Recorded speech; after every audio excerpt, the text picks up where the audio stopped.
Semuanya. Pagi, Pak. 2 tahun ajaran 2022-2023.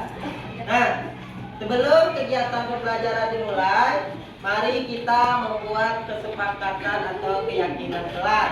Nah, keyakinan kelas. Nah, sesuatu yang kita yakini nanti kita sepakati berdasarkan nilai-nilai yang kalian percaya. Misalnya dalam kelas ini kita harus ngapain, misalnya nilai kejujuran, mencontoh ketika ulangan, atau jujur ketika ulangan, jujur ketika bicara. Kalian mau kelasnya suasananya seperti apa? Nah, nyaman, apa lagi? Bersih, apa lagi? Apa lagi? Terhindar dari penyakit, ya, kena bersih. Apa lagi? Tentram, belajarnya nyaman. Ya dah, langsung. Ya. Apa yang kalian percaya agar kelas kita ini bersih, nyaman, tentram, aman, damai. Nah, apa yang kalian buat supaya kita itu meyakini nilai-nilai kita? Misal, saya jujur ketika ulangan, kami jujur ketika. Positifnya apa? Agar suasana kelas kita ini aman. Paham? Jadi kalian menulis di kertas ini nanti kira-kira keyakinan apa, ya.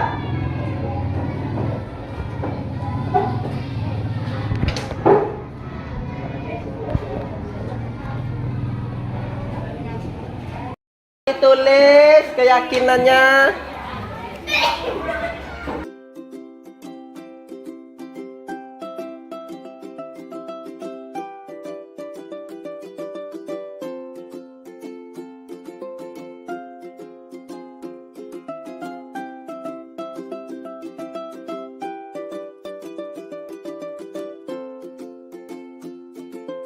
Nah, kalau sudah selesai menulis keyakinannya, silakan ditempel ke depan di sini lagi.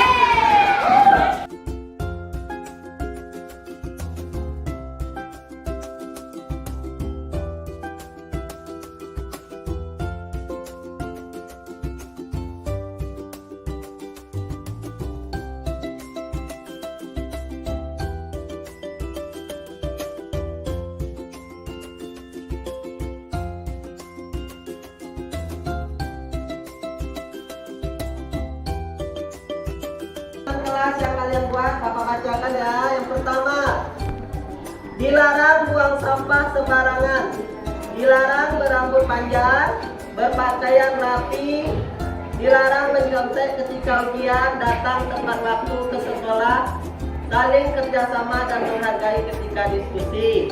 Nih, lanjut. Rambut tidak boleh panjang, sama. Tidak boleh berisik dalam kelas. Dan lagi, buang sampah sembarangan tidak boleh. Tidak boleh berbicara ketika guru menjelaskan. Banyak yang sama ini, apa lagi? Tidak boleh berbicara ketika guru menerangkan. Datang tepat waktu, mengerjakan tugas. Tidak boleh emosi. Saling menghargai satu sama lain. Tidak boleh buang sampah sembarangan. Tidak boleh bermain saat jam pelajaran. Ya, rata-rata hampir sama. Itu keyakinan kelas yang kalian buat. Nanti kita sepakati nih, ya. Kita sepakati ini cepat tulis. Mana yang sama nanti satu saja Bapak tulis. Bisa?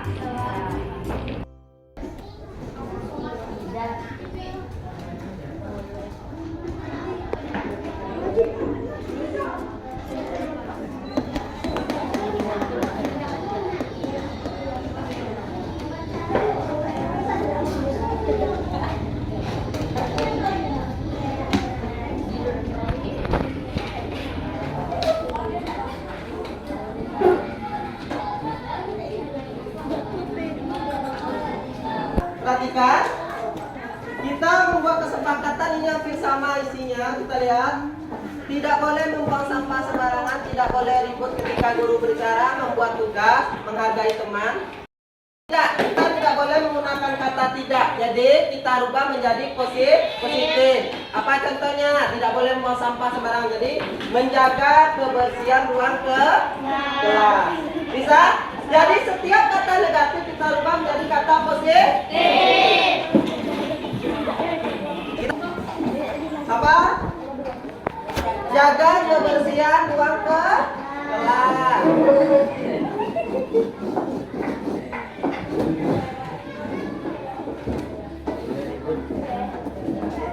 Tidak boleh ribut ketika guru berbicara. Jadi tenang ketika guru berbicara.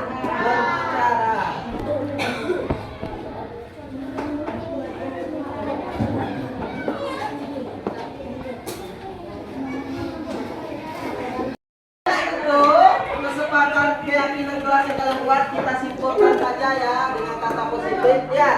Yang pertama, jaga kebersihan ruang kelas. Sepakat? Sepakat? Ya. Tenang ketika guru berbicara. Sepakat? Tiga, tugas dikerjakan dengan penuh tanggung jawab, termasuk tiket dan tugas yang dibeli. Sepakat? Berpakaian rapi dan rambut rapi bagi pria. Berpakaian baju masuk ke dalam. Ya. Lanjut. Datang dan pulang tepat waktu. Sepakat? Tidak boleh terlambat. Nah, berarti ini disiplin. Yang ini tadi apa? Kerapian nilainya ya. Dengan penuh tanggung jawab berarti ini tanggung jawab. Tenang ketika guru berbicara berarti sopan. Melaksanakan 5S. Tahu 5S? Yang keempat tadi ada bersama senyum, salam, sopan, santun, dan sapa. Tegur sapa kita. 8. Percaya dan menghormati orang lain dan miliknya. Ini kejujuran. Berarti kita percaya kepada orang itu dan tidak boleh mencuri dalam kelas. 9. Izin ketika tidak hadir atau keluar kelas. 10. Saling menghargai dan kerjasama ketika diskusi. Bisa? Sepakat semuanya? Nah, kalau sepakat, besok Bapak buatkan dalam bentuk spanduk atau poster, Bapak tempelkan di ruang kelas. Nah.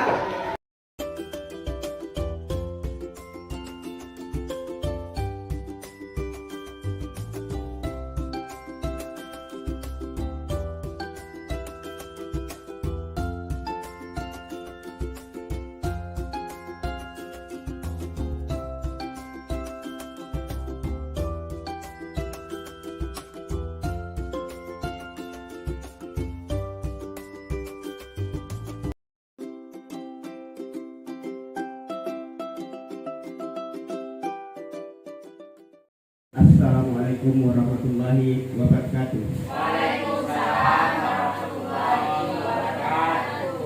Yang terhormat Bapak Kepala Sekolah dan yang mewakilinya, yang terhormat para majelis guru beserta stafnya,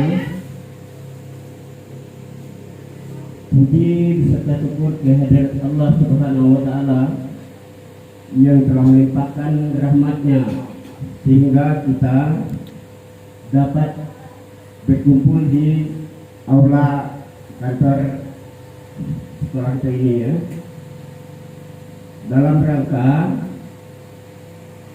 8 Ketua Sungai Mekuang yang telah dibuka pada hari ini. Selawat dan salam lupa kita kirimkan pada junjungan alam Nabi besar Muhammad Sallallahu Alaihi Wasallam. Semoga senantiasa kita dapat diterima di yaumil akhir. Amin ya rabbal alamin. Assalamualaikum warahmatullahi wabarakatuh.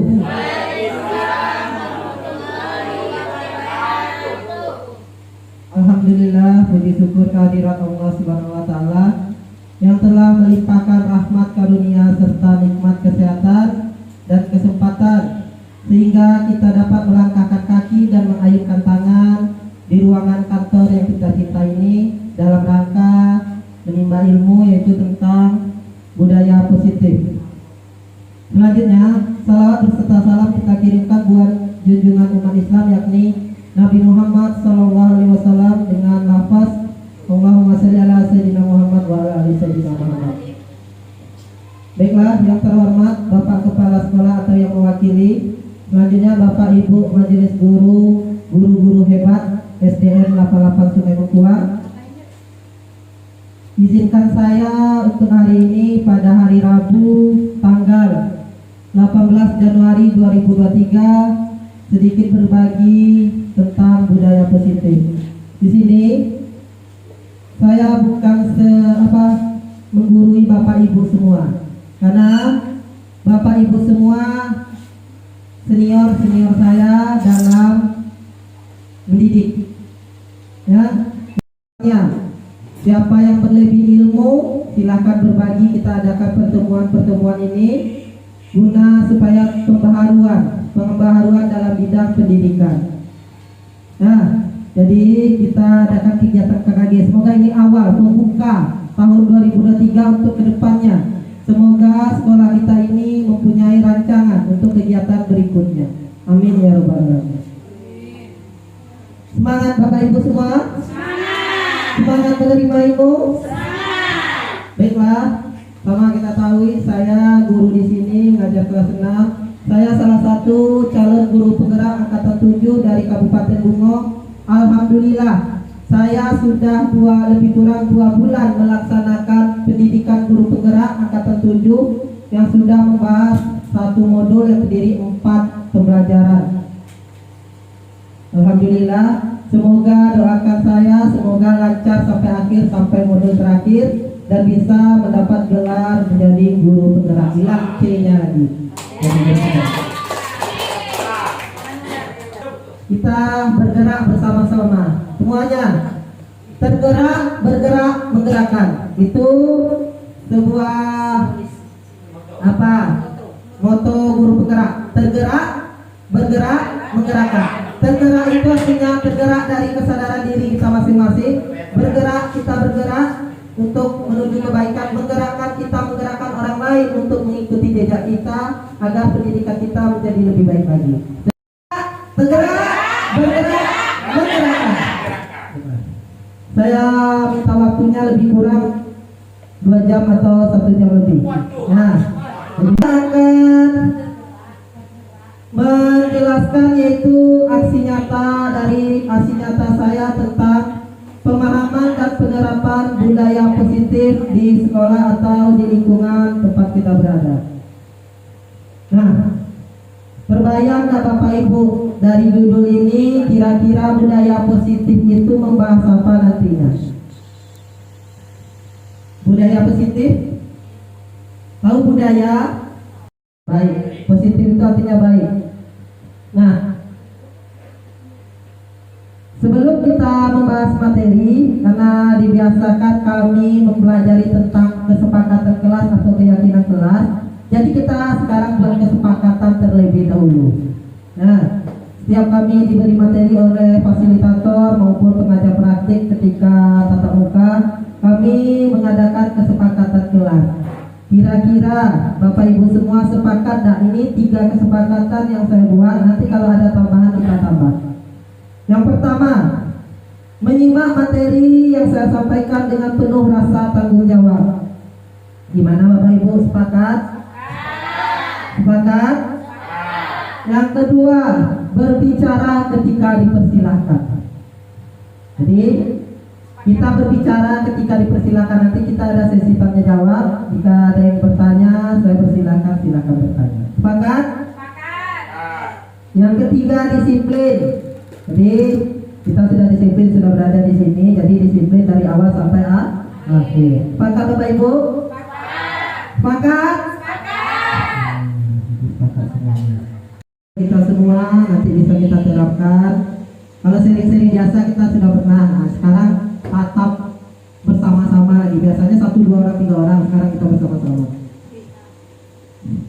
Di sini sini saya akan membahas ada beberapa poin tentang budaya positif. Yang pertama, perubahan paradigma belajar. Yang kedua, disiplin positif dan nilai-nilai kebajikan. Yang ketiga, motivasi perilaku manusia, hukuman dan penghargaan serta restitusi. Yang keempat, mengenai keyakinan kelas. Yang kelima, kebutuhan dasar manusia. Yang keenam, 5 posisi kontrol kita sebagai seorang guru. Yang terakhir yaitu segitiga restitusi dalam mengatasi masalah peserta didik. Baik, Bapak Ibu semua, materi yang pertama yaitu perubahan paradigma belajar. Sebuah kegiatan, cobalah buka. Nah, misalnya satu orang guru dan guru orang lain, dua orang guru ini saling bekerja sama. Yang pertama sebagai guru A bertugas mengepalkan salah satu tangan. Coba semuanya satu pasang mengepalkan satu tangan. Bayangkan di tangan ini kita menyimpan sesuatu yang sangat berharga di dalam kepala tangan, yang perlu kita jaga sekuat tenaga karena itu penting untuk kehidupan kita. Nah, tugas teman kita mencoba dengan segala cara membuka kepala tangan ini. Boleh membujuk, menghardik, mengintimidasi, memarahi, menggoda, mengkritik, bahkan menawari ada uang agar Anda bersedia membuka kepala tangan. Nih, barang kata di tangan ini ada sesuatu yang berharga. Bapak Ibu, ketika ada teman kita yang ingin membuka dengan berbagai cara, mulai dari mengkritik, ya tergantung yang meminta satu, berarti tergantung yang meminta. Nah, ada lain, apakah bersedia membukanya? Tidak. Pak Ibu? Tidak. Karena berharga. Ya, tidak, karena itu sangat berharga bagi diri kita. Nah, kita perhatikan jawaban kita bersama teman. Tadi ada yang bilang tergantung orang yang membukanya. Tidak. Apakah kita atau orang lain membuka kepala tangan Anda? Apakah bisa? Apa alasan kita membuka kepala tangan kita? Seperti Bapak tadi bilang, tergantung orang minta. Kenapa kita membukanya? Apa alasannya? Oh, lebih berharga dari kepala ini. Maka itu pendapatnya. Nah, selanjutnya, apakah kita bersikeras tetap menutup kepala tangan dengan alasan apa? Seperti Ibu Afni tadi bilang, yang berharga bagi diri kita tidak boleh orang mendapatkannya atau mengetahuinya. Bukan begitu? Ya. Dalam itu, siapa yang memegang kendali kontrol? Apakah kita atau teman kita yang berusaha membuka? Nah, kita sendiri. Jadi semua tergantung diri kita. Apakah kita bersedia untuk membuka tangan kita, ataukah kita tidak bersedia membuka tangan kita? Itu tergantung diri kita sendiri. Karena membuka atau menutup, atau bergantung pada diri kita masing-masing. Apakah kita bersedia? Begitu pula dalam kehidupan. Semuanya kita tergantung diri kita. Kalau kita bersikeras tidak mau, tetap tidak mau.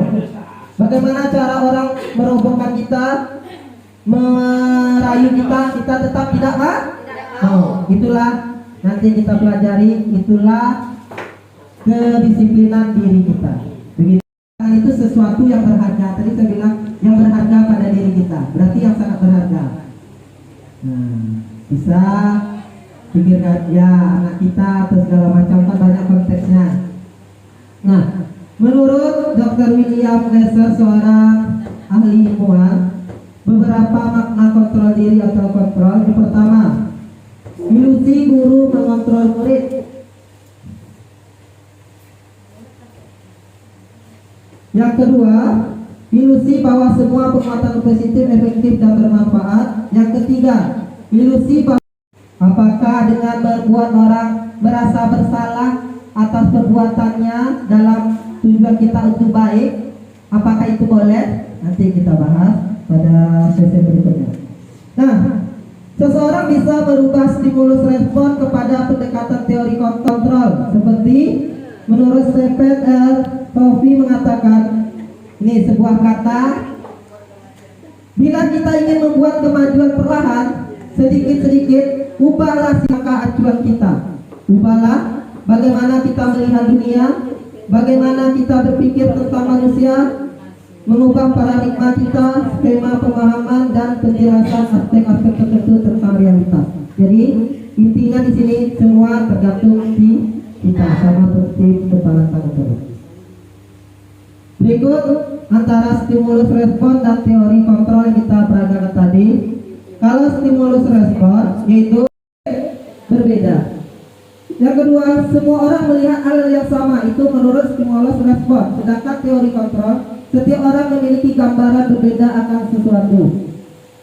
Ketiga, kita mencoba mengubah orang agar berpandangan sama dengan kita.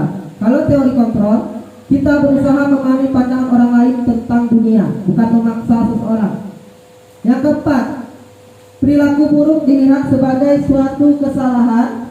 Sedangkan teori kontrolnya itu semua perilaku memiliki tujuan dan harapan tertentu. Yang selanjutnya yaitu orang lain bisa mengontrol saya, itu menurut stimulus respon. Sedangkan teori kontrolnya hanya kita yang bisa mengontrol diri kita sendiri, orang lain tidak bisa. Yang selanjutnya saya bisa mengontrol orang lain. Sedangkan teori kontrol kita tidak bisa mengontrol orang lain. Selanjutnya, pemaksaan ada pada saat rujukan gagal. Teori kontrol, kolaborasi dan konsensus menciptakan pilihan-pilihan baru. Kontrol, kita yang sendiri yang mampu mengontrol diri kita, tapi kita berkolaborasi menciptakan pilihan-pilihan baru. Nah, ini gunanya nanti dalam penerapan masalah peserta didik. Kita masuk disiplin positif dan nilai-nilai kebajikan. Sekarang saya ingin tanya, pernah mendengar kata disiplin? Mungkin sering kita ajarkan anak disiplin. Kira-kira terbayang apa itu disiplin? Nah, Bapak Ibu, apa itu disiplin? Mematuhi peraturan. Itu yang biasa kita dengar. Datang tepat waktu, ya dah. Itu dalam nilai-nilai kebajikannya nanti. Kalau itu Bapak Ki Hajat Dewantara. Sedikit cerita, modul 1 ini kami sudah belajar tentang Ki Hajat Dewantara, mulai dari makna pembelajaran menurut Ki Hajat Dewantara, kemudian nilai dan peran guru penggerak, kemudian visi dan misi seorang guru, terakhir ini budaya positif. Semua bangsa sekarang, apalagi di kurikulum merdeka.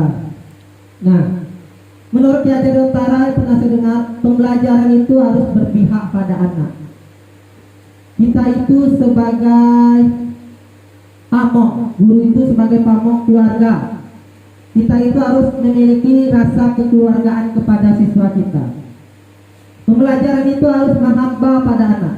Makanya sekarang kurikulum baru merdeka disesuaikan dengan pola pikir anak, karena anak itu tidak sama pembelajarannya semua. Anak itu ada yang tipenya visual, auditory, kinestetik. 3 itu tipe belajar anak. Visual itu mungkin dia tertarik dengan gambar-gambar. Audio mungkin dia tertarik dengan mendengar saja.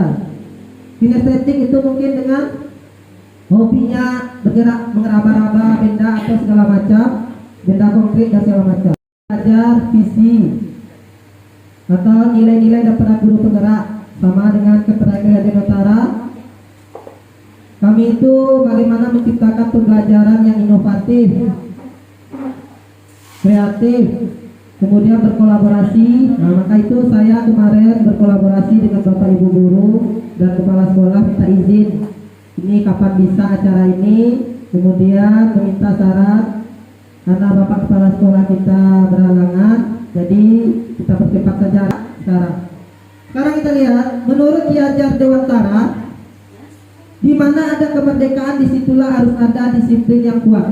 Jadi kalau kita sudah merdeka, kemerdekaan kita itu kebebasan yang terarah, di situ kita harus mempunyai disiplin yang kuat. Serta untuk mencapai kemerdekaan atau dalam konteks pendidikan kita saat ini, untuk menciptakan murid yang merdeka, syarat utamanya adalah harus ada disiplin yang kuat. Disiplin positif sebagai bentuk kontrol diri, yaitu belajar untuk mengontrol diri agar dapat mencapai suatu tujuan yang mulia. Jadi tujuan yang mulia, tujuan yang baik.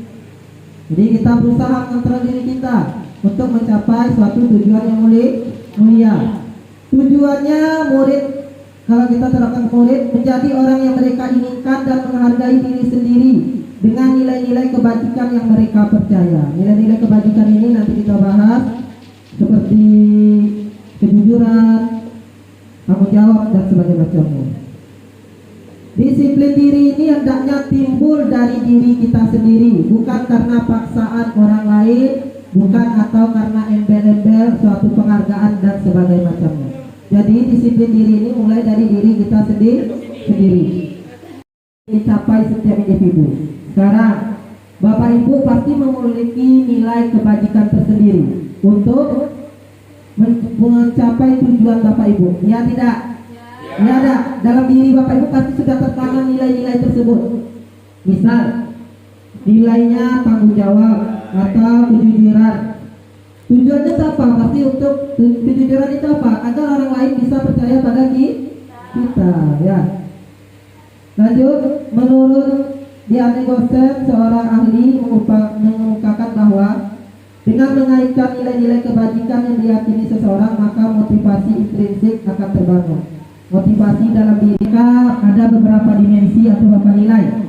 Ayo, ada berapa nilai? Profil pelajar Pancasila, ayo semuanya.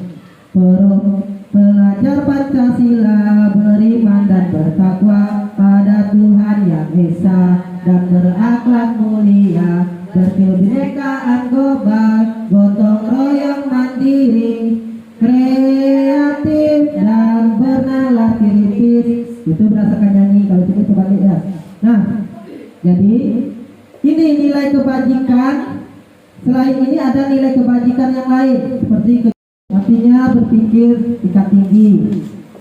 Berkebinekaan global artinya kita ini tidak sama, kita beragam. Maka kita harus bisa bekerja sama dalam keberagaman, gotong royong dan kreatif. Ini kita harapkan untuk anak-anak kita dan diri kita. Semoga anak-anak kita bisa memiliki nilai-nilai ini dan nilai lainnya yang mereka percaya. Ini Bapak Ibu, kenapa saya sering sekarang pegang HP dan minjam HP? Ini dia. Ya, saya bukan apa-apa. Semoga dengan ini kita semua berubah mindset kita ke depannya. Saya di sini, ini penerapan nilai-nilai kebajikan yang saya alami. Kita boleh bersama-sama. Setiap pagi Bapak Ibu mungkin melihat kenapa anak kelas 6A itu berbaris terus. Kalau sana kita periksa kerapiannya, kuku, rambut, segala macam. Karena kita tahu baju anak kita tidak berada di dalam laki-lakinya. Nah, periksa sana. Kita adakan penyegaran sebentar. Biasakan berbaris itu gunanya bersalaman. Pernah Bapak Ibu melihat video seorang guru berdiri di depan, ada gambar, nanti ada yang bersalaman anak itu seperti ini, ada yang memeluk, merangkul, ada yang, kalau saya mungkin anak saya sudah kelas 6 merangkul, ada itu yang bertepuk, ada yang bersalaman, ada yang apa? Tergantung itu apa? Supaya kita lebih dekat pada membiasakan kita bersalaman sebelum masuk kelas. Nah, bersalaman sebelum pulang kelas. Alhamdulillah saya sudah melaksanakannya. Semoga Bapak Ibu juga melaksanakannya ke depannya. Ya, mau tidak mau, suka tidak suka, anak kita sudah bisa menggunakan handphone semuanya. Masa kita kalah pula sama anak? Jadi kita harus bisa memanfaatkan teknologi, apalagi yang muda-muda. Belajar menggunakan teknologi dalam pembelajaran. Di fokus kita ini sebenarnya banyak, bisa kita gunakan kalau kita minta mungkin dapat. Selanjutnya, sampai di sini ada pertanyaan Bapak Ibu. Kita dikit-dikit aja supaya tidak tutup. Ada pertanyaan motivasi, hukuman dan penghargaan serta restitusi. 3 motivasi perilaku manusia untuk berperilaku. 1. Untuk menghindari ketidaknyamanan atau hukuman. 2. Untuk mendapatkan imbalan atau penghargaan dari orang lain. 3. Untuk menjadi orang yang mereka inginkan dan menghargai diri sendiri dengan nilai yang mereka percaya. Ini sedikit pertanyaan, saya mohon maaf. Jujurnya, Silakan. ya, kita ada debat waktu itu apa motivasi yang mendasari kita? Pilih salah satu ini ya. Hah? 2. Dua. 3. Dari diri kita sendiri Bapak Ibu. Iya. 2. Nah, untuk mendapatkan imbalan atau penghargaan dari orang lain, itu yang ada pada diri Bapak. Hargai. Ya, kalau saya 3. Saya tidak ingin demi hukuman dan segala macam itu yang setelah mana hukuman dan tidaknya mana akan mendasari kegiatan kita atau supaya dapat bonus dari kepala sekolah untuk mendapat imbalan atau tunjangan demi mengapakan tunjangan kita datang tepat waktu.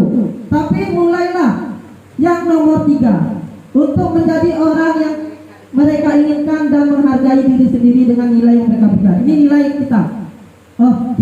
Digaji oleh pemerintah, kita sudah mendapatkan hak kita. Kita lihat terbayang wajah anak kita Bapak Ibu menunggu kita. Guru penggerak nanti dilaporkan saya datang tepat waktu. Oh Bapak Kepsek dekat dengan Bupati, saya datang tepat waktu, nanti saya dilaporkan saya dipindah. Bukan seorang kita. Itu motivasi kita agar kita memahami nilai kita kan sudah tahu kita memiliki nilai-nilai kebajikan tersendiri, tanggung jawab, kejujuran, inovasi, kreatif dan segala macamnya. Gimana Bapak Ibu? Kita lanjut. Hukuman, konsekuensi dan restitusi. Ya Bapak Ibu. Hukuman terbaik si anak tidak berpakaian lengkap. Kemudian kita bariskan kita belum bersih WC.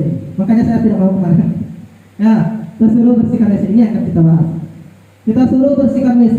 Itu tanpa terencana, si anak langsung. Nah, konsekuensi bersifat sudah terencana dan sudah disepakati atau disepakati bersama-sama dengan si anak dan disetujui oleh pihak kelas. Misal kita sudah sepakat. Itu konsekuensi namanya lagi. Nah, kenapa kita sudah sepakat? Ya. Nah, jangan sampai terlambat. Ya. Konsekuensi kita sudah sepakat apa?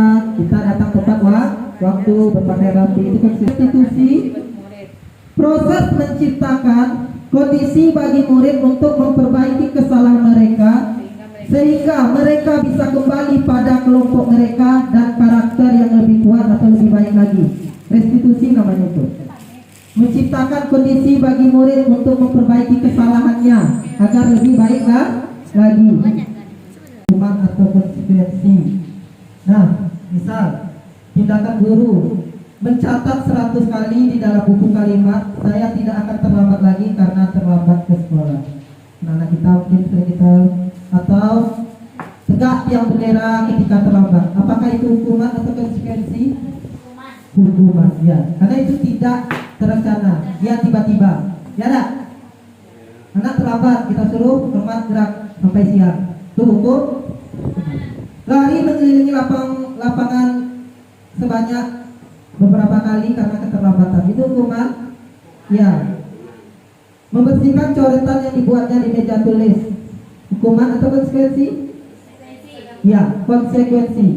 Ya, membersihkan yang dicoretnya itu namanya konsekuensi. Kalau karena dia mencoret kita suruh lari, dari hukuman.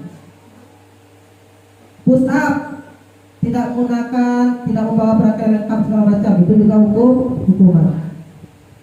Kehilangan 10 menit jam istirahat untuk mengerjakan tugas karena terlambat datang dan tertinggal pelajaran selama 10 menit. Konsekuensi, dia kehilangan. Dia terlambat, dia kehilangan pembelajaran selama 10 menit. Belum ada kegiatan lain kan? Saya mohon waktunya. Penghargaan maupun hukuman adalah cara mengontrol perilaku seseorang yang menghancurkan potensi untuk pembelajaran yang sesungguhnya. Jadi itu kurang baik dilaksanakan di pendidikan. Nanti kita bahas, kita sharing ya Bapak Ibu. Kalau dulu gimana semacamnya. Kenapa? Karena ini akan berpengaruh pada anak kita. Sekarang saya bertanya, Bapak Ibu dulu menempuh pendidikan, ya tidak? Pernah nak seorang guru memberi hukuman yang tidak layak atau teringat hal negatif yang Bapak Ibu guru terima ketika sekolah? Ingat? Kalau dulu kalau kami di SPB kita boleh pakai rospan. Jadi kalau anak-anak muda kan biasanya yang memberontak itu kan semangat, maunya bikin rospan.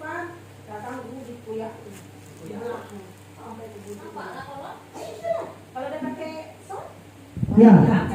Nah, masih ingat kan? Berarti itu akan ingat sampai diri kita minder, malu. Nah, dapat. Sampai sekarang kita masih ingat hal positif atau negatif yang kita terima dari diri kita. Kenapa? Karena otak kita masih bekerja, Bapak Ibu. Jadi kalau kita memberi hal yang tidak baik kepada anak kita, dia akan ingat sampai dewasa. Kalau kita memberi contoh yang tidak baik, dia akan ingat sampai dewasa. Saya sampai sekarang ingat masih guru saya apa yang beri. Ketika saya kuliah masih ingat kata-kata itu. Berikut ada beberapa tindakan memberi penghargaan yang nilainya sama dengan menghukum seseorang. Yang pertama, pengaruh jangka pendek dan jangka panjang. Jika kita mendapatkan penghargaan untuk melakukan sesuatu yang baik, maka kita sering mengharap imbalan atau penghargaan itu kepada anak kita. Makanya kita bahas. Yang kedua, penghargaan tidak efektif, yaitu jika kita memberikan seorang suatu penghargaan untuk melakukan sesuatu, maka kita harus terus-menerus memberikan penghargaan itu jika kita ingin orang tersebut meneruskan perilaku yang kita inginkan. Ya enggak? Anak akan kecewa. Misal, orang yang berusaha berhenti merokok atau orang yang berusaha diet, menguruskan badan, bila diberikan penghargaan hampir pasti tidak berhasil, karena dia tidak akan berhasil. Kita berharap pun kalau dia dikasih penghargaan, dia tidak akan berhenti merokok. Terjadi kepada anak didik kita, penghargaan dapat merusak hubungan. Penghargaan menciptakan persaingan di dalam kelas, dan persaingan menciptakan kecemasan. Seperti kita memberi anak itu hadiah ketika juara ya. Nah, kita memberi hadiah, pasti timbul persaingan. Oh, kita harus bersaing dengan anak itu. Pasti cemas pada diri anak itu. Kalau saya tidak dapat juara, nanti orang tua saya marah. Nanti saya tidak dapat hadiah. Ya lah, timbul persaingan tidak. Anak itu akan bersaing dia. Nah itu dia, merusak hubungan. Kadang anak itu tidak mau lagi membantu teman. Saya ingin juara, saya nggak mau bantu teman. Dia ego sendiri. Karena dia mendapat, kita kasih permen. Nah itu dia. Dibandingkan dengan anak-anak yang diberitahu jawabannya benar, pasti. Saya balik sekolah, saya menjawab pertanyaan dari guru, maka cepat balik sekolah. Nah nanti ujung-ujungnya yang tinggal itu toh tetap balik juga. Itu dia. Tidak mengurangi kecepatan. Itu apa kita cepat-cepat penghargaan itu tidak ada ujungnya, nanti balik juga kok semuanya. Penghargaan menurunkan kualitas. Di sini, kenapa kamu tidak juara? Kenapa kamu tidak ranking? Dapat buku tuh juara 1. Lah, dapat juara 2, tidak disyukuri, juara 1 diminta. Nah, orang tuanya secara tidak langsung itu menghukum anaknya. Dia akan terbebani. Dengan anak saya tahu penghargaan yang saya berikan itu akan menghukum anak. Dia akan sampai sekarang dia bertanya siapa juara 1, juara 2, juara 3. Kalian juara, dia bapak semua. Saya seperti itu, saya tidak membedakan anak, semuanya juara. Anak itu sudah saya bilang memiliki kemampuan belajar yang berbeda, kita tidak bisa menyamakannya. Anak yang pandai matematika mungkin dalam ilmu agama dia pintar, mungkin di olahraga dia pintar. Kita lihat contoh konkretnya anak kita Dwi, kelas 6. Dia terlambat dalam menangkap pembelajaran, tapi dia dalam bidang atletik dia paham. Di sana lah. Makanya mungkin di bidang bergerak-gerak kinestetik tadi dia aktif. Itu Bapak Ibu. Jadi semoga kedepannya kita belajar dari yang sekarang untuk kedepannya bahwa penghargaan itu menghukum. Salah satu teknik menghukum bagi. Nah ini yang saya buat. Kita harus masing-masing kelas membuat keyakinan kelas yang nantinya dibuat kesepakatan kelas. Seperti kita dari awal membuat kesepakatan ke kelas. Setiap workshop sekarang sudah ada kesepakatannya. Ya Bayu, yang sudah BPG mungkin sudah tahu, pasti setiap kegiatan itu sudah ada kesepakatannya. Keyakinan kelas itu apa? Kenapa tidak peraturan kelas? Peraturan itu hanya sekedar tertulis. Kalau keyakinan diyakini oleh kesepakatan kelas yang dibuat berdasarkan nilai-nilai kebajikan tadi yang kita yakini, seperti tadi kolaborasi segala macam dan disiplin, kejujuran, tanggung jawab dan segala macamnya. Dan ketika menyusunnya mendiskusikan suasana kelas ini sudah saya terapkan. Nah, Bapak mau suasana kelas seperti apa? Pak, saya ingin duduknya seperti ini. Saya ingin suasana kelas itu tidak selalu belajar di kelas, saya ingin belajar di luar. Akan saya terapkan. Saya ingin menggunakan rasa nyaman di kelas. Nah, kemudian serta nilai apa yang akan dimunculkan dalam kelas itu, kemudian hal apa yang dilakukan dalam mewujudkannya, apa yang harus dilakukannya untuk membuat suasana kelas itu senang, nyaman, dan bersih dan segala macam. Apa tindakannya? Itu yang dibuat di keyakinan kelas. Ini saya sudah laksanakan, ini belum saya tempel. Ini dokumentasi saya makanya minta ke operator berikan kertas notepad. Itu saya sering menggunakan notepad sekarang. Setiap saya lagi belajar, saya suruh anak itu berefleksi bagaimana pembelajaran hari ini supaya menjadi perbaikan untuk diri saya ke depannya. Selanjutnya, ini notepad. Pertama mereka menuliskan di kertas itu apa harus yang dilakukannya dalam kelas, apa yang harus dibuat keyakinannya yang akan disepakati nanti. Kemudian mereka tadi menulis ya, mencatat, saya suruh tempel ke papan. Kemudian semua anak nempel, kemudian saya bacakan satu-satu, kemudian mencatatnya. Mana yang baik nanti diambil, mana yang sepakat diambil. Merubah kata negatif menjadi positif. Seperti tidak boleh berbicara ketika, jangan pakai kata tidak. Kecuali tadi itu tidak hadir itu memang ya mungkin hadir. Nah, tenang ketika guru bicara. Biasa kita tidak boleh berbicara anak-anak ketika bapak bicara. Ya, tenang ketika bapak guru berbicara. Karena ini anak kita ini anak milenial, anak era apa digital. Ya. Jadi ini kesepakatan kelas yang sudah saya buat pakai sepatu biarlah besok bapak ibu semoga bisa menyusul. Kalau kelas 1 itu beda lagi. Kita mungkin mengusulkan anak mungkin bisa nulis, kita mengusulkan sepakat tadi ya. Yang pertama, datang dan pulang sekolah tepat waktu. Jadi ada kegiatan dan segala macam. Kedua, berpakaian rapi dan rambut rapi bagi pria. Berpakaian rapi itu maksud semuanya baju, buku dan segala macamnya itu. Jujur ketika ulangan dan berbicara. Nah, itu nilai kejujuran Bapak Ibu. Nilai universal yang saya yakini. Menjalankan 5S, senyum, sapa, salam, sopan santun. Nah, biasakan salam pagi itu. Assalamualaikum jika terlambat, mengucapkan salam. Saya kalau anak itu terlambat, saya suruh keluar lagi, saya suruh ucapkan salam. Tenang ketika guru berbicara. Izin ketika tidak hadir atau keluar kelas. Jaga kebersihan ruang kelas. Biasanya tidak boleh membuang sampah sembarangan, ya dah?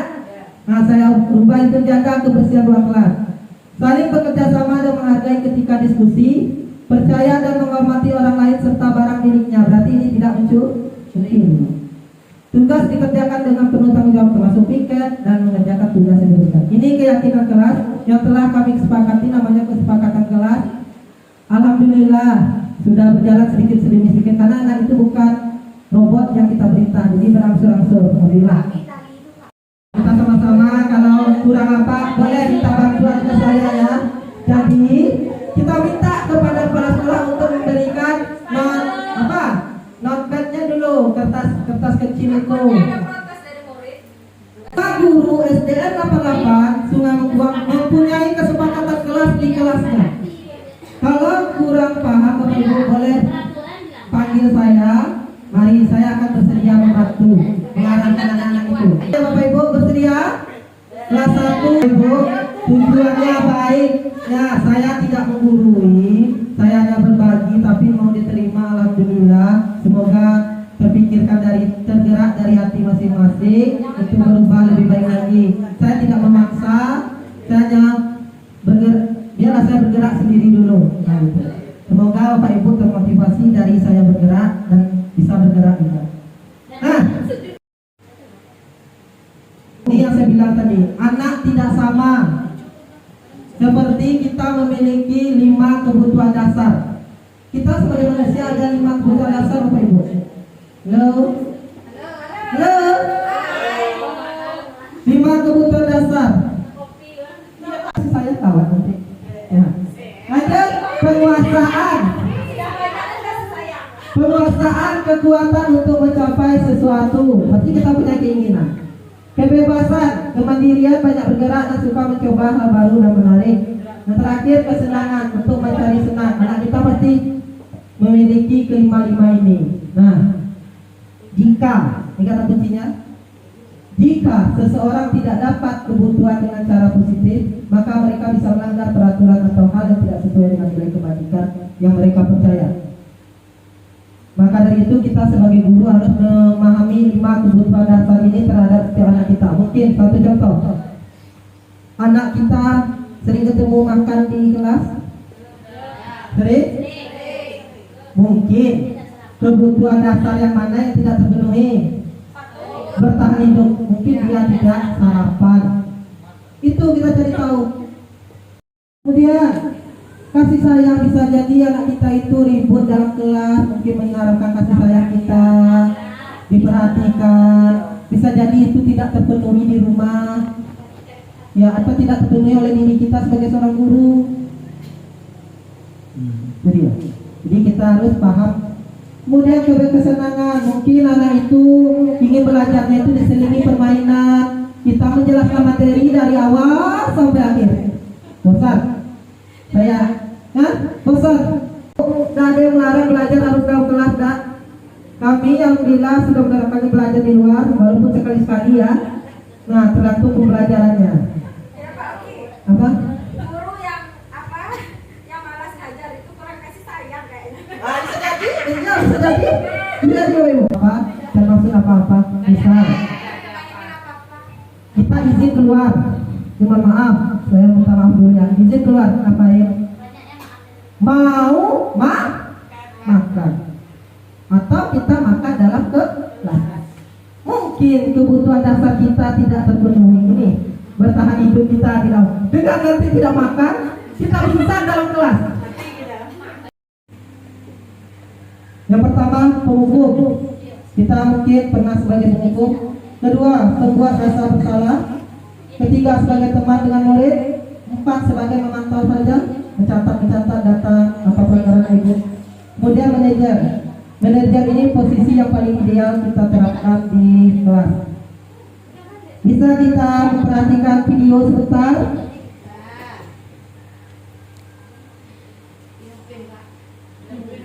Salam bahagia ibu berserapan disiplin positif.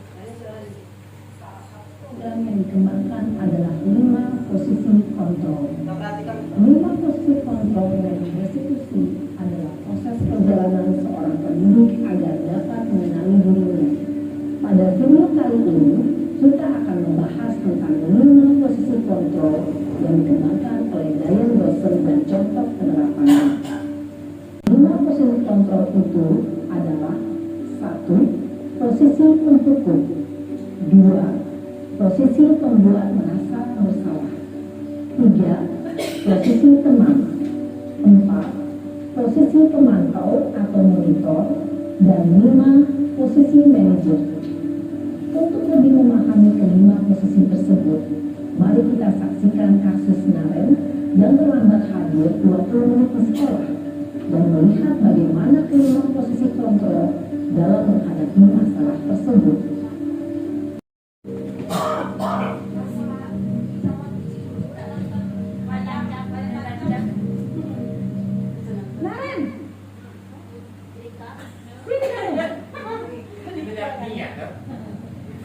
Kita ambil pelajarannya. Terlambat. Kamu deh pasti terlambat. Maaf, saya Apa coba? Alasan kamu apa lagi? Kapan sih aku tidak terlambat? Malas sekali ya kamu jadi anak. saya Dasar pemalas. Gak kapok sih kamu. Sudah berapa kali terlambat? Sana, kamu keliling lapangan basket 2 kali. kenapa saya harus keliling lapangan basket, Bu? Kenapa? Kamu seorang ibu. Berani-beraninya jawab. Sudah terlambat, masih berani jawab pula. Sekarang, keliling lapangan basket 5 kali sekalian. Biar kapok. Cepat. Pergi sana ke lapangan basket. Posisi penghukum biasanya berbicara dengan nada tinggi, menghardik, menunjuk-nunjuk, menyakiti, dan menyindir. Hukuman bisa berupa fisik maupun psikis. Ibu dan bapak guru hebat. Dampak yang terjadi pada murid ketika guru berada pada posisi penghukum adalah murid cenderung akan memberontak, bahkan menyimpan dendam.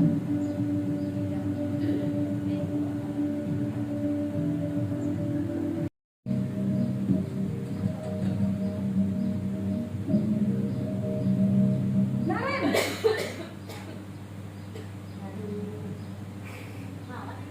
Kenapa Ibu?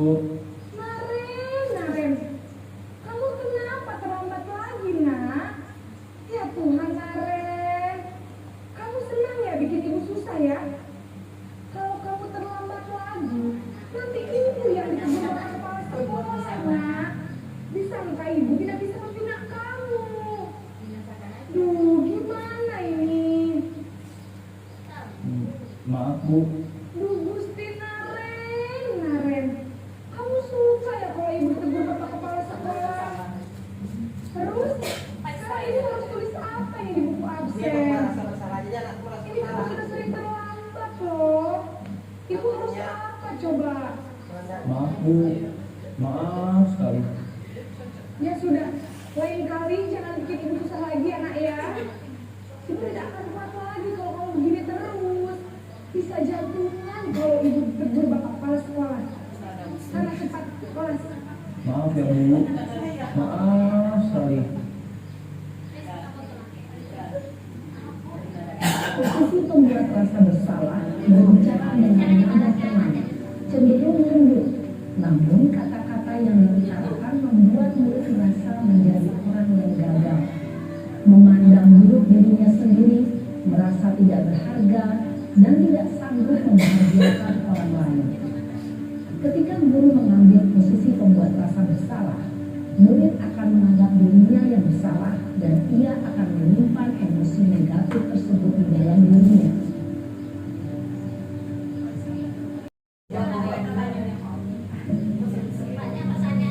Naren,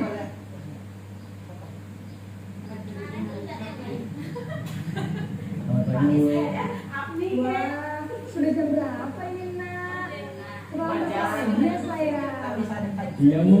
Habis ibu saya udah bangunkan saya Bu. Kamu malah menyalahkan ibu kamu. Kamu bukannya anak yang larinya paling kencang. Kok terlambat sih? Iya Bu. Saya memang terlambat bangun tadi. Jadi biarpun saya lari kencang, tetap gak kekejar Bu. Ya sudah sana, nanti lain kali larinya lebih kencang lagi ya. Biar gak terlambat lagi. Bikin seneng ibu, demi ibu. Bisa kan? Bisa Bu. Ya sudah sana masuk kelas. Ibu beresin urusan absen kamu. Kamu ini ada-ada saja. Dalam posisi tenang, guru berbicara dengan nada suara ramah, akrab, cenderung berpindah beliau untuk menjaga suasana tetap santai. Murid akan merasa senang, aman, dan akrab dengan guru. Identitas yang tercipta adalah identitas sukses atau berhasil.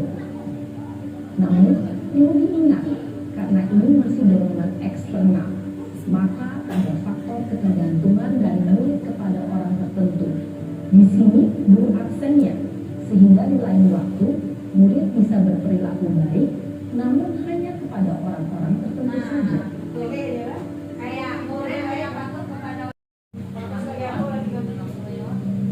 Naren,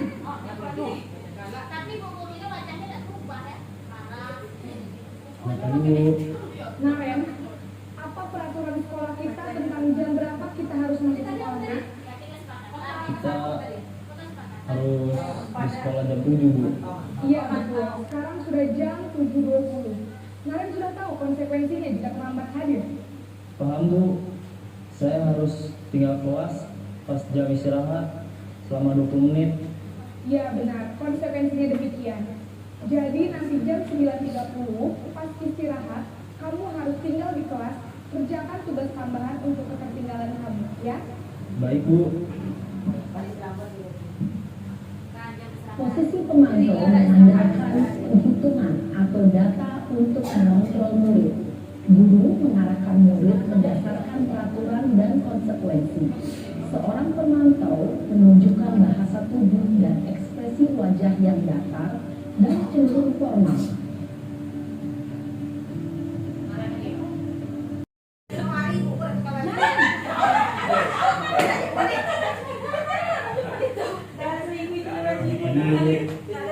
Selamat pagi. Maaf Bu, saya terlambat.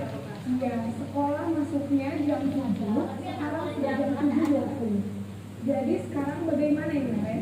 Maaf Bu, saya lupa setel alarm saya semalam. Baiklah, menurut kamu, keyakinan sekolah yang mana yang perlu kamu tingkatkan?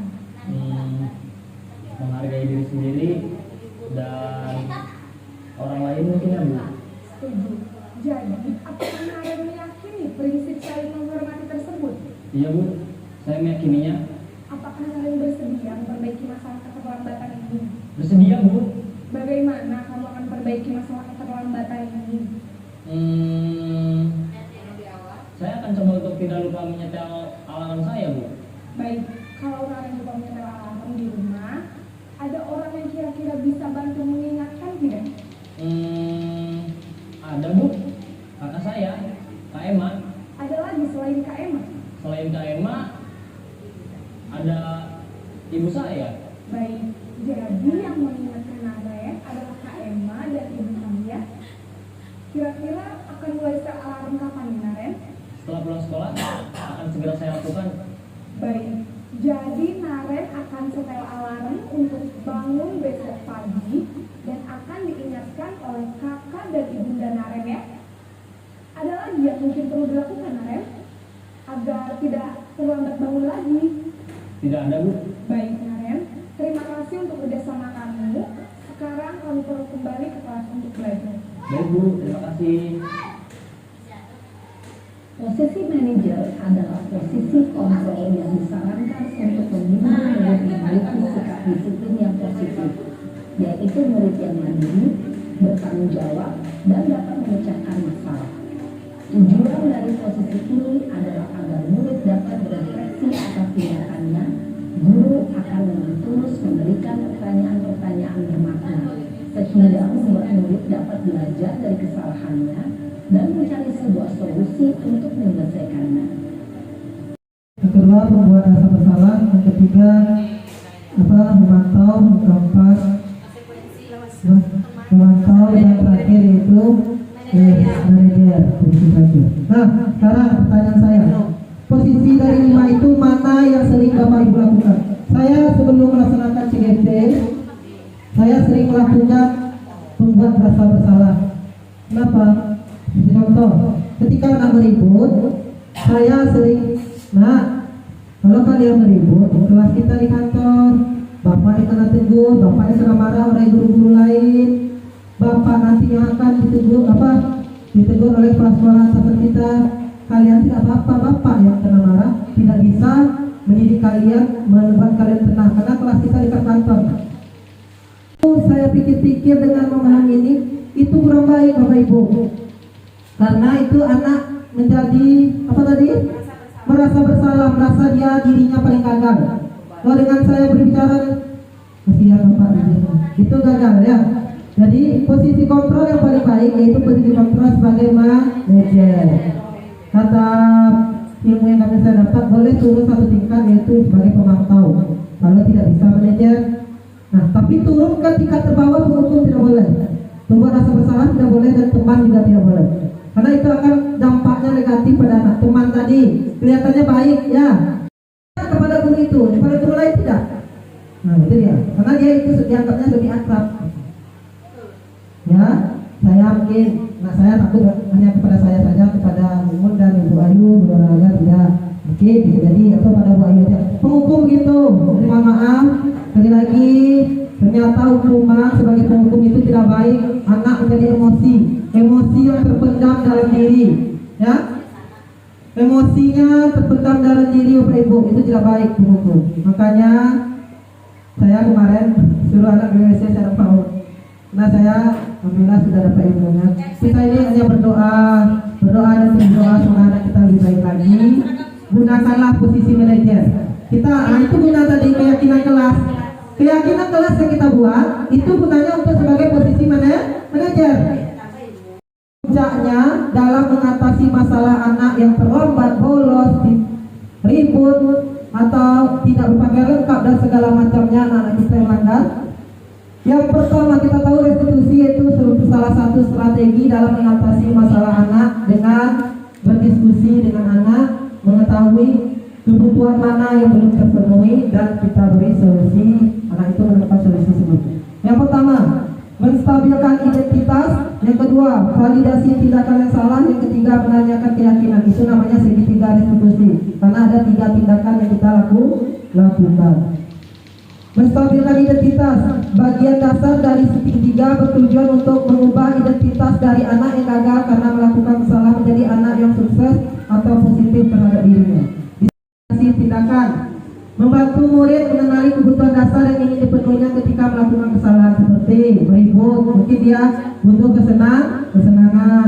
Kebutuhan dasarnya seperti bertahan hidup, penguasaan, kebebasan, kasih sayang dan rasa diterima dan kesenangan. Di sini guru berkata dan beberapa perkataan, padahal kamu bisa melakukan yang lebih buruk dari ini ya. Kamu pasti punya alasan mengapa melakukan itu. Tak alasan, kenapa dia terlambat, kenapa dia meribut. Kemudian kamu patut bangga pada dirimu sendiri karena kamu telah melindungi sesuatu yang penting buatmu. Mungkin dia meribut karena dia ingin melindungi tasnya, ya tak? Atau melindungi tugasnya. Nah, kemudian kamu boleh mempertahankan sikap itu, tetapi kamu harus menambahkan sikap yang baru. Kalau sikap yang kurang baik kita perbaiki, kalau sikap itu baik, itu kebaikannya kita tambahkan sikap yang baru. Selanjutnya yang terakhir yaitu menanyakan keyakinan. Sudah ditanya alasan kenapa terlambat, kita tanya keyakinannya. Kira-kira, nah Bapak sudah punya keyakinan nilai-nilai kan? Nilai mana yang kurang tepat untuk perbuatan ini yang dilanggar? Mungkin nilainya datang, kasih solusi sendiri. Dia akan menyetel alarm selanjutnya, nyuruh ibu kakaknya membantunya untuk tidur bangun. Itu dia. Jadi di sini anak yang mencari solusi sendiri, ya, solusi untuk mengatasi permasalahannya. Siapa Bapak Ibu? Ini bentuk dokumentasi yang pernah saya lakukan. Kali ini kemarin, ya, ini yang kemarin yang terbaru. Alhamdulillah, ini anak ini siapa nih? Anak saya ini sudah 1 hari saya panggil, saya beri wejangan karena ada kesepakatan kelas. Jadi dia langsung. Assalamualaikum warahmatullahi wabarakatuh. Puji syukur karena di SD kita sudah ada salah satu guru kita yang lulus sebagai guru penggerak. Jadi untuk menerapkan kurikulum merdeka di SD kita sekarang kami kan kelas 1. Mudah-mudahan untuk kedepannya tahun depan mungkin kelas 2 ya bisa ikuti. Yang kelas 1 ini kami dari semester 1 sudah menerapkan kurikulum merdeka. Untuk pembelajaran yang Pak Oki bilang tadi apa yang pertama tadi? Tentang keyakinan kelas. Kami bisa menerapkan, tapi ya kalau bisa untuk yang pemula, kan pemula kita lihat, mohon yang udah pernah KKG atau yang pernah ikut apa namanya? PPG ya. Mohon kami dikasih arahan atau petunjuk atau bisa membantu untuk pelaksanaan di kelas. Ya, seperti untuk pembelajaran kalau yang kami terapkan itu apa namanya ya, kalau untuk literasi lokal, literasi ya, literasi itu yang kami buat yang semampu kami sebagai guru. Kalau untuk murid mungkin belum bisa kita andalkan karena dia kelas 1 ya. Sekarang kita bahas keyakinan kelas 1 tadi, bagaimana caranya untuk membuat keyakinan kelas. Jadi kita tahu kelas 1 itu masih tahap awal, maka kita usulkan beberapa, atau dia berbicara, tidak perlu pakai notepad, mereka mengusulkan, Bu, kami tidak boleh izin hanya 2 kali izin, tulis, bapak tulis, kita dulu nulis, kemudian mengusulkan lagi, tulis, kelas 1, 2, 3 ini kita tulis. Nah, nanti setelah itu rubah kata tidak tadi menjadi kata positif. Tuh, untuk apa? Supaya mereka terbiasa positif, melakukan hal-hal yang positif.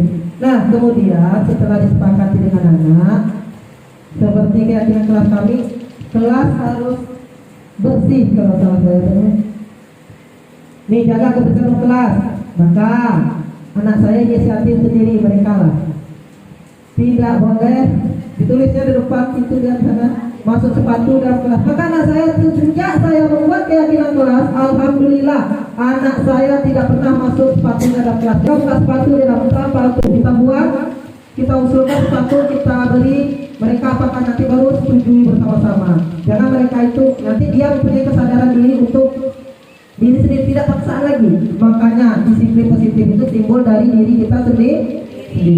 Nah, untuk P5 tadi ya kita akan berkolaborasi. Maka dari itu saya tidak bisa bergerak sendiri Bapak Ibu. Saya tidak bisa bergerak sendiri. Kita harus ada kolaborasi. Maka nilai kurang guru penggerak itu kita sebagai guru ada itu masuk kolaborasi kerjasama, itu salah satunya. Inovatif, kreatif, kemudian ada kolaborasi. Jadi mari kita bersama-sama bergerak bersama-sama untuk merubah hal-hal kita, mindset kita yang kurang baik menjadi lebih baik lagi. 100.000 baru, ya satu kelas, keyakinan kelas kita tidak sama. Mungkin kelas Bu Ami sama Bu Reza sama-sama kelas 1. Mungkin dia lebih suka yang lain keyakinannya. Ibu juga, tapi tujuannya sama untuk mendisiplinkan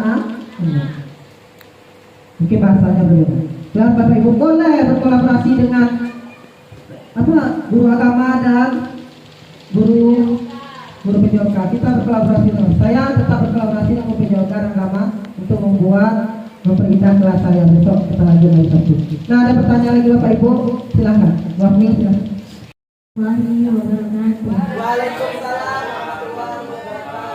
Terima kasih saya ucapkan kepada Pak Oki yang telah menjelaskan kepada kami tentang budaya positif pengajaran kurikulum merdeka.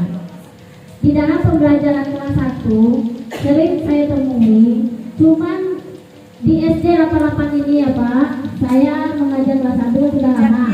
Cuma dalam penghukuman banyak tadi yang contoh video yang kita tonton tadi, rasanya susah kalau tidak diterapkan, kalau langsung menerapkan ke yang 5 itu Pak. Apa tadi yang 5? Manajer. Kayaknya mungkin saya sering mengasih anak hukuman itu pun masih pelanggar gitu Pak, apalagi untuk kelas 1. Nah, bagaimana caranya supaya anak yang ada di SD 88 ini, mungkin Pak kalau di kota mungkin anaknya ya banyak nurut, mungkin kasih sayang dari orang tuanya juga cukup. Nah, kalau di tempat kita ini rasanya memang susah untuk mengikuti. Ya mungkin tadi hukuman mungkin ada yang ke 1 atau yang kedua tadi, tapi untuk yang langsung yang kelima tadi Pak, gereja tadi kayaknya susah gitu untuk di kelas 1. Tapi kalau kelas tinggi mungkin sudah bisa. Nah, pertanyaan saya cuma itu Pak. Assalamualaikum warahmatullahi wabarakatuh. Assalamualaikum warahmatullahi wabarakatuh. Terima kasih banyak atas waktunya Pak Oki. Saya sedikit menambahkan tentang pertanyaan dari Ibu Abdi, karena mungkin merasa tergugah hatiku. Karena diriku sering menghukum anak, ya kan? Nah, jadi karena adanya acara sekarang ini mungkin agak gimana ya? Bukan tersinggung sih, bahasanya tuh agak sadar lah gitu. Tersadar dari kegelapan gitulah ya. Nah, jadi ya itu terang gitu. Jadi cara menghukum dengan membersihkan WC. Tapi sebenarnya tuh dari cara saya menghukum membersihkan WC memang salah, sebenarnya memang salah. Tapi ada baiknya juga, karena itu menurut pengalaman di sekolah anak saya kemarin tuh hari Senin tidak membawa dasi dan bukan dasi sih kaos kaki. Nah, karena apa? Karena dia tuh kaos kaki itu sering hilang. Jadi pas hari Senin, mana kaos abang Bu? Mana kaos abang Bu? Terserah bang, cari nak. Kalau nggak ada kaosnya ya nggak usah pakai kaos. Jadi dia memang nggak pakai kaos waktu Senin itu. Tahu-tahu dia dihukum. Balik-balik dia bilang, Bu, besok belikan sampai sekarang dia tidak mau kalau namanya tidak pakai kaos itu. Jadi karena hukuman itu tadi, nah jadi saya berpikir mungkin anak-anak orang di sini mungkin bisa jadi seperti itu, gitu kan? Jadi menggugah kesadaran dia untuk tidak melanggar, gitu kan? Ya, memberi efek jerah. Tetapi mungkin kalau memang dari kurikulum Merdeka ini tidak dibenarkan menghukum seperti itu, insya Allah untuk kedepannya saya akan merubah diri saya sendiri ya supaya tidak menghukum anak dengan cara seperti itu. Dan mungkin kedepannya itu seperti yang Ibu Apni bilang tadi, kedepannya itu solusinya bagaimana? Mungkin begini loh, dengan saya memberikan hukuman seperti itu, guru-guru saya rasa juga senang tuh. Ada contohnya kemarin loh, ternyata udah bersih ya mesinnya. Nah kayak gitu Pak. Nah jadi iya positifnya tuh seperti itu Bapak, ya kan? Lagi terulang kembali hukuman yang saya berikan kepada anak.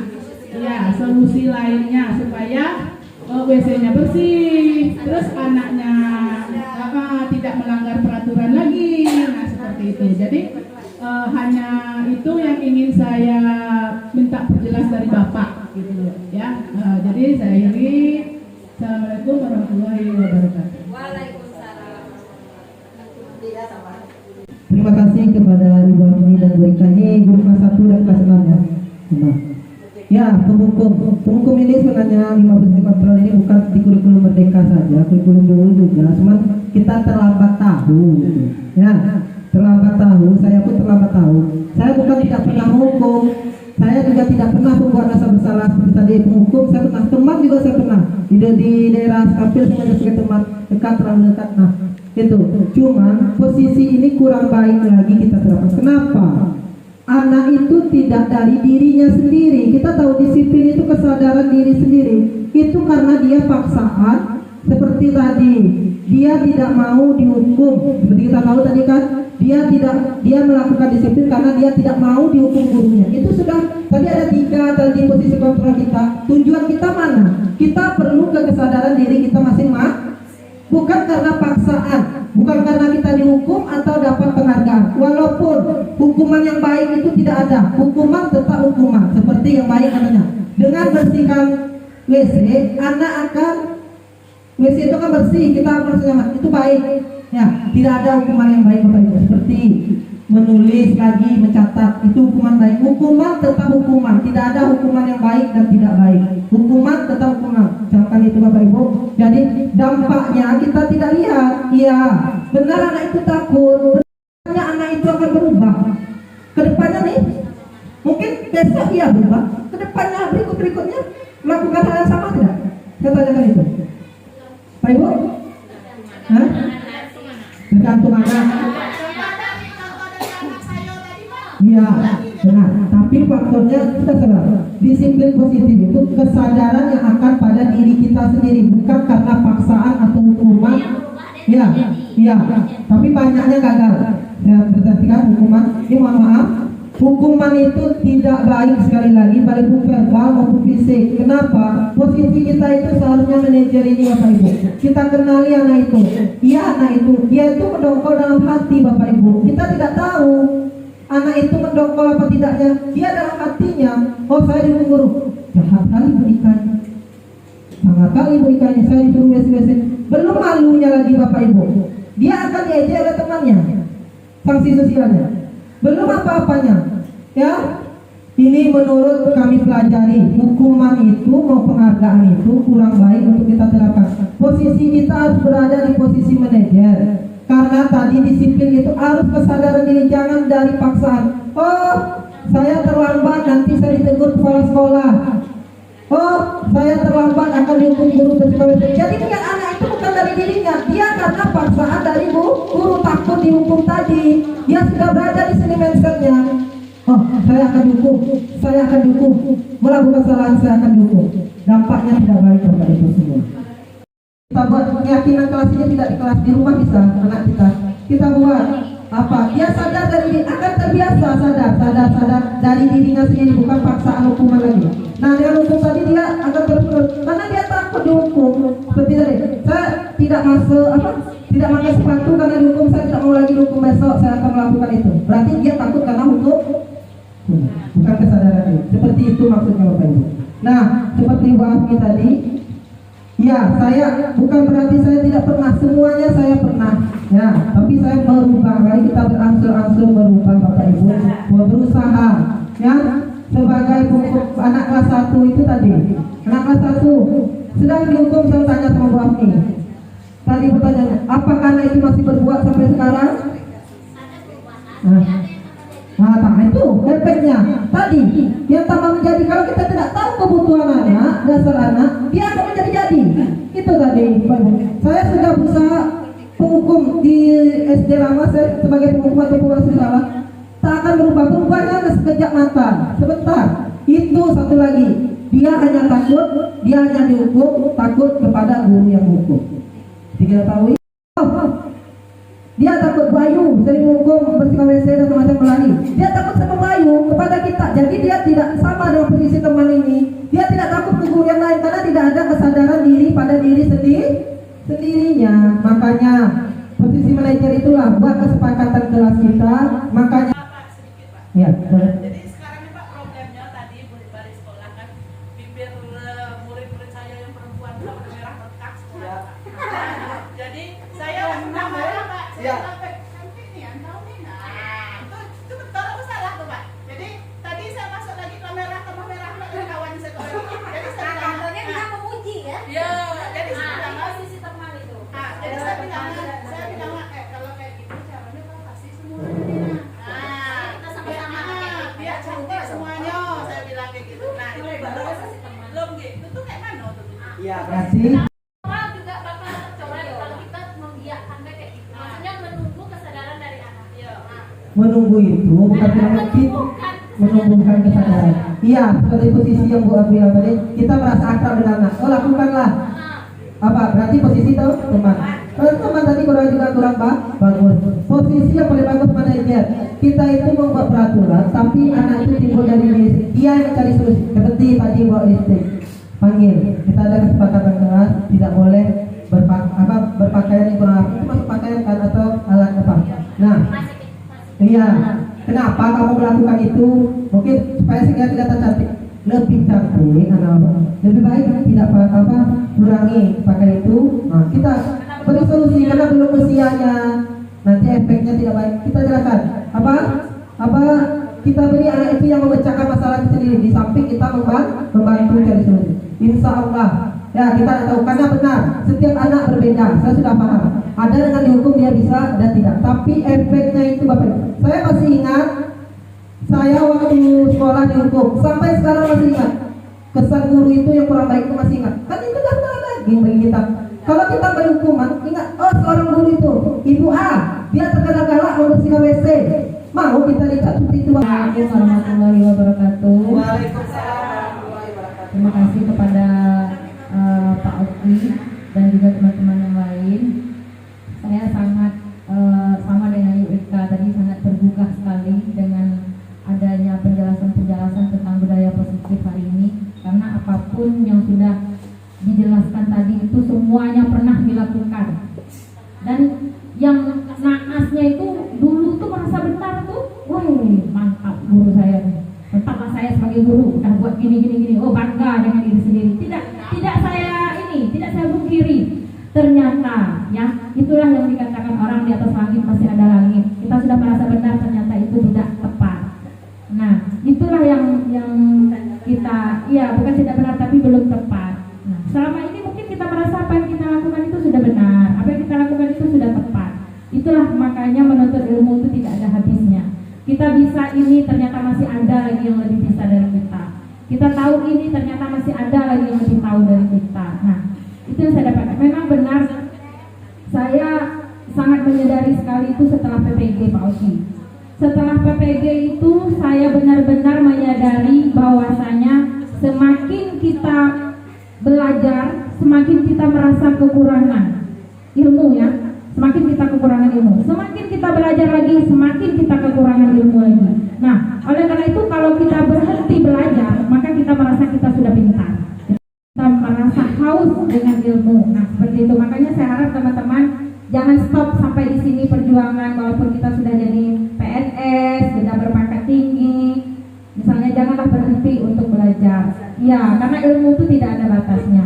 Nah, saya sangat tertarik sekali Pak Oki, dan saya ingin berbenah diri, bergerak. Saya ingin bergerak, ya. Karena saya bukan bergerak, tergerak, ya. Karena menurut saya, jujur, dari yang 3 itu tergerak, bergerak, dan menggerakkan, yang paling bagus itu bergerak. Apa tergerak? Nah, karena tergerak itulah yang mengatasi semuanya, gitu nah, mengatasi semuanya dalam segi apapun lah. Bahkan saya juga berpikir tadi ini sangat bagus untuk mendidik anak pribadi kita di rumah. Nah, tidak hanya untuk di sekolah, mas, seperti itu. Saya ternyata salah semua yang saya lakukan selama ini, baik itu terhadap anak pribadi maupun dengan peserta didik di sekolah, gitu kan, kurang tepat. Nah, saya akan terima kasih sekali Pak Oki, luar biasa.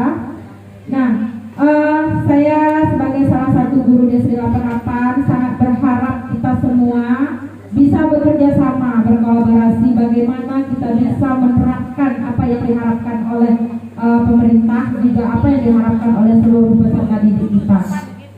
Nah, sebelum kita membuat kesepakatan atau ya, seperti itu ya, bagaimana kalau kita guru di sini membuat keyakinan kita dulu, gitu nah.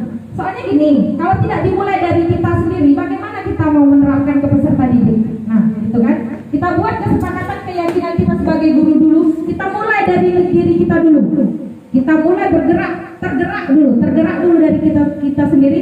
Saya yakin sekali, saya yakin kalau kita sudah tergerak semua dari guru, tidak begitu susah kita untuk menerapkan ke peserta didik, ya kan ya, Bapak Ibu? Nah, tapi kalau kita langsung terjunkan ke peserta didik, sedangkan diri kita belum tergerak, maka tidak akan terlaksana. Yakin tidak akan terlaksana. Yang saya berharap sekali kita semua bisa menyadari itu, memang harus ada yang menggerakkan, maka kita tergerak. Nah, dengan Pak Oki menggerakkan kita tergeraklah. Nah, dan sangat bersyukur sekali. Mudah-mudahan nanti kita semua ini bisa mengikuti jejak Pak Oki, dan semua guru SD 88 nanti menjadi guru penggerak. Oke, terima kasih. Jelas Hidayah. Assalamualaikum warahmatullahi wabarakatuh. Gimana membangun budaya positif ini? Saya ada usul, besok saya mau berkolaborasi dengan guru agama yang berdua. Kita akan mengadakan infak setiap hari Jumat. Gimana? Budaya positif, benar, visi kita ini rubah, itu budaya positif. Gimana Pak Ibu, kita adakan infak budaya positif untuk membangun jiwa sosial pada anak itu. Ya, korban budaya positif, kita infak anak-anak sekolah. Nanti kita bawa beberapa anak untuk mengasihi ke orang-orang yang tidak mampu atau membangun masjid. Kita foto. Tidak semua anak kita bawa perwakilan berkelas. Benar gimana? Sepakat? Dua nama besok kita Jumat budaya positif, benar. Ini semoga Bapak Ibu semua menjadi guru penggerak semua ke depan. Bergerak, ya, kita harapkan ke angkatan berikutnya, dan itu pun kita bergerak bersama-sama, tidak harus jadi guru penggerak untuk bergerak. Nah, kita kolaborasi, benar, kesadaran diri. Nanti kita usahakan membuat keyakinan kelas. Jika ada benturan, panggil saya, tidak apa-apa. Kalau itu panggil saya, ya. Silakan. Nama saya Lira, Pak Oki. Ya. Tolong bagiannya hukuman tadi Pak, yang video tadi Pak. Video. Ya, masih kurang puas di situ. Oke, Rebek WA. Nama dia nonton video kita. Bukan videonya diputar Pak, poin-poinnya. Ya, 5 posisi kontrol. Nah, gini Pak ya. Tadi kan contoh Bapak kan anak muridnya SMA. Nah, kalau SMA mungkin bagi saya lebih cocok kan untuk yang manajer. Kalau kita untuk tingkat SD, memang betul kata Bu Agni, mungkin saya lebih cocok dengan konsekuensi. Karena konsekuensi, nomor 4 Pak ya. Karena kita kan bertanya kepada anak, dia tahu salahnya apa, hukumannya apa. Ya kan Pak ya? Kalau manajer, kalau anak SMA atau tingkat atas, mungkin dia pola pikir lebih luas. Kalau anak SD tanya 1 jawab 1 Pak, tidak Pak ya? Jadi mungkin bagi saya cocoknya ideal. Tapi kalau Bapak nanti kasih contoh anak SD, mungkin saya akan melihat ekspresi anak SD gimana kalau dimarah, baru saya tahu. Ya Pak ya? Nah, jadi bagi saya mungkin lebih cocok konsekuensi. Ya. Terima kasih. Saya sudah alami PSD. Besok boleh perhatikan saya untuk menerapkan segitiga distribusi. Saya sudah melaksanakannya, Bu. Saya terapkan yang kemarin memang asli nyata, Bapak Ibu. Nyata saya menerapkannya. Bu, saya tanya, dia memang jawab satu, bertanya satu. Kita pun sebagai guru ada juga itu. Jawab satu, tanya satu. Memang dia jawabannya itu tepat. Apa yang harus dilakukan? Nah, dia sendiri yang beri solusi. Saya akan pangkas rambut, Pak. Nah, dengan pangkas rambut kamu rapi ya. Kapan bisa dilakukan? Dia kasih alasan karena motor tidak ada, bla bla bla alasannya. Tidak ada duit. Memang, Bu, karena itu beribu-ribu alasan. Nah, kapan? Jadi ya, kapan? Ya, besok saya rapi yang punya, Bu. Satu, berapa?